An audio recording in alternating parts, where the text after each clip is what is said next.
The sun hung high in the Texas sky, its heat sweltering and unforgiving. I had never been fond of the heat. But that wasn't what bothered me. It was the fact that I had to wear long sleeves and long pants, even though it was scorching. I didn't know if the heat or the itch under my skin made breathing hard. The Sawyers, though, didn't care. I did the chores they asked of me, cleaning up around the house, sweeping the floor, and helping with the odd repairs. I didn't speak much. I didn't need to. They understood I wasn't much for talk. Babi kept a close eye on me as I worked. Every time I looked up, she was somewhere nearby, watching, like she was trying to figure me out. She always had that damn grin on her face, like she knew something I didn't. It was almost too much to bear, her constant, unblinking gaze. But I ignored her. I didn't need to figure her out. "Hey, she said one afternoon as I was hammering nails into the porch. "You got, like, any hobbies?" I didn't look up. "No." She giggled. "Well, we could, hang out. Play a game. Go for a walk or something, . I kept my focus on the nails, hammering them in. She giggled again, but this time it was different, almost a little too high-pitched. Or, maybe something else. I didn't respond. Babi's grin faltered slightly, but she didn't give up. She circled me like a predator, one hand on her hip. I've always thought you were, like, real cute." I didn't care. She kept talking, but I tuned her out. It was like her voice was fading into the background noise, like everything else. I wasn't interested.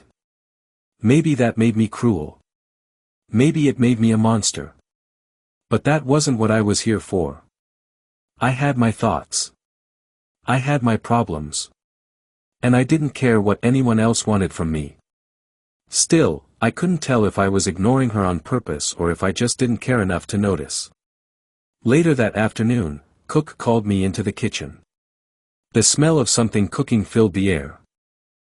Grease, spices, something thick and rich. Cook said, waving a hand at me. "Come over here.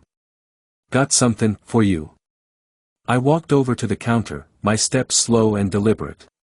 Cook was busy stirring something in a pot, muttering under his breath as he worked.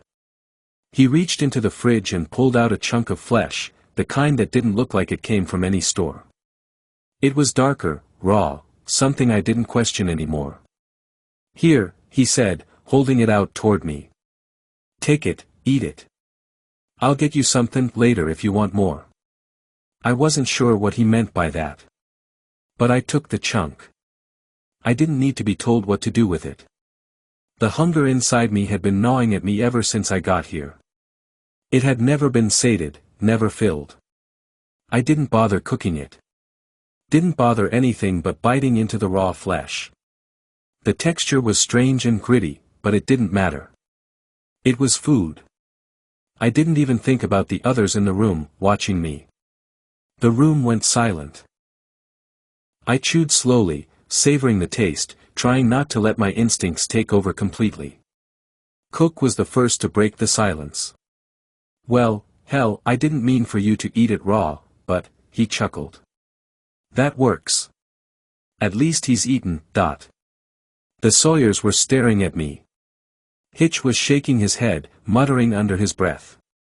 Babi stood at the door, eyes wide, mouth hanging open in disbelief. I didn't care.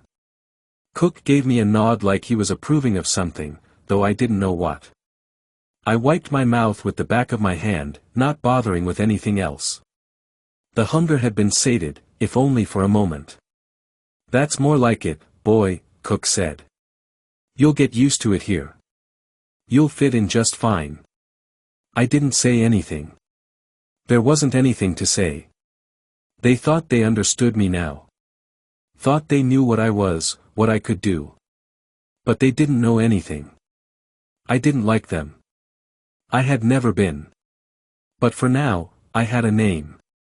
And for now, I was part of their family.